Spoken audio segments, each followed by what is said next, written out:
নমস্কার, simply home making এ আপনাদের স্বাগত। আমি আজ ধোকলার কেক নিয়ে চলে এসেছি, যা অতি সহজে খুব কম সময়ে বানিয়ে নেওয়া যায়। তাহলে চলুন দেখে নিই এই রেসিপিটা বানাতে আমাদের কি কি উপকরণ লাগছে। ধোকলার কেক বানানোর জন্য লাগবে 1 কাপ বেসন, 2 টেবিল স্পুন সুজি, 2 টেবিল স্পুন টক দই, হাফ টি স্পুন বেকিং পাউডার, জল ঝরিয়ে রাখা 2 টেবিল স্পুন টক দই, 4-5টা কারি পাতা, কাঁচা লঙ্কা, হাফ টি স্পুন সর্ষে, হাফ টি স্পুন হিং, আর সাথে লাগবে স্বাদ মতন চিনি, নুন, পুদিনা পাতার চাটনি আর 1 টিস্পুন ভেজিটেবল অয়েল। এবার একটা পাত্রে বেসন, সুজি, টক দই, স্বাদ মতো নুন, হাফ কাপ জল দিয়ে ভালো করে মিশিয়ে 5 মিনিটের জন্য রেস্টে রেখে দেব। ততক্ষণে সুজিটা একটু ফুলে উঠবে।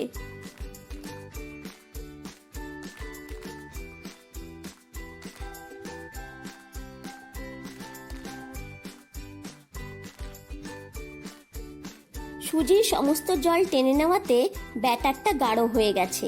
এবার এতে আরো হাফ কাপ জল দিয়ে ভালো করে মিশিয়ে নেব।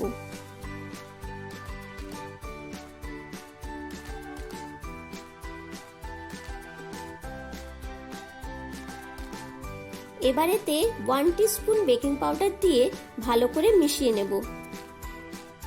বেকিং পাউডার দেওয়ার পর বেশিক্ষণ ওয়েট করব না, কেক টিনে ঢেলে মাইক্রো ওভেনে বেক করে নেব।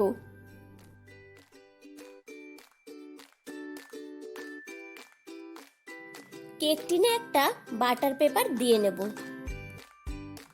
আমি এখানে নরমাল একটা সাদা কাগজ কেটে তেল মাখিয়ে নিয়েছি। এবার এতে ব্যাটারটা ঢেলে একটু ট্যাপ করে মাইক্রো ওভেনে বেক করে নেব।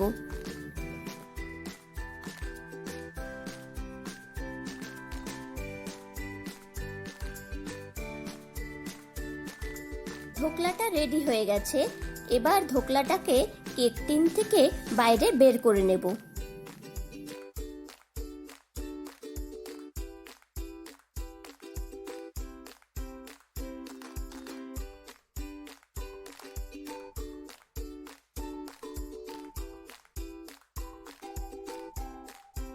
এবার ধোকলা থেকে কাগজটা সরিয়ে দেব।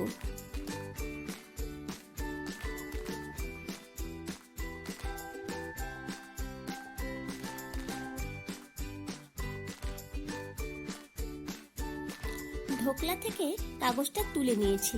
এবার এটিকে সুতো দিয়ে মাঝ বরাবর কেটে দুটি অংশে ভাগ করে নেব। আমি এখানে সুতো ব্যবহার করেছি, আপনারা ছুরি দিয়েও কেটে নিতে পারেন।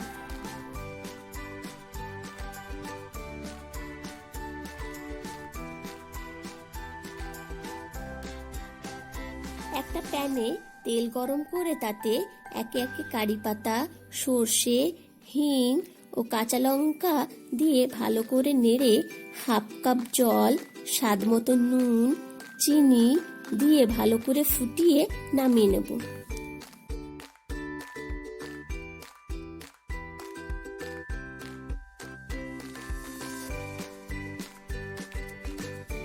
জল ঝরিয়ে রাখা টক দইটাতে 1 টিস্পুন চিনি দিয়ে ভালো করে ফেটিয়ে একটা স্মুথ ক্রিম তৈরি করে নেব।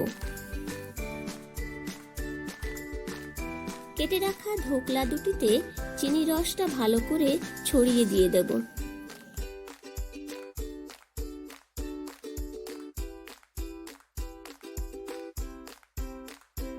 চিনির রসটা দেওয়া হয়ে গেছে। এবার ধোকলার একটা অংশে ফেটিয়ে রাখা দইয়ের ক্রিমটা ভালো করে মাখিয়ে নেব।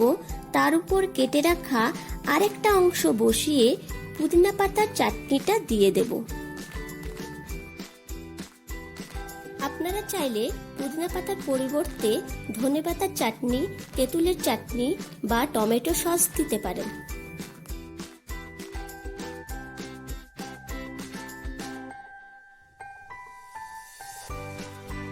কেকটা কাটার জন্য একদম রেডি হয়ে গেছে। এবার আমরা এটাকে কেটে নেব। আপনারাও বাড়িতে এভাবে তৈরি করুন আর ধোকলা কেকটার টেস্ট উপভোগ করুন। আমার এই রেসিপিটাকে যদি আপনাদের ভালো লেগে থাকে তাহলে লাইক, শেয়ার, কমেন্ট করবেন। আর এখনো পর্যন্ত যারা এই চ্যানেলটিকে সাবস্ক্রাইব করেননি অবশ্যই সাবস্ক্রাইব করবেন।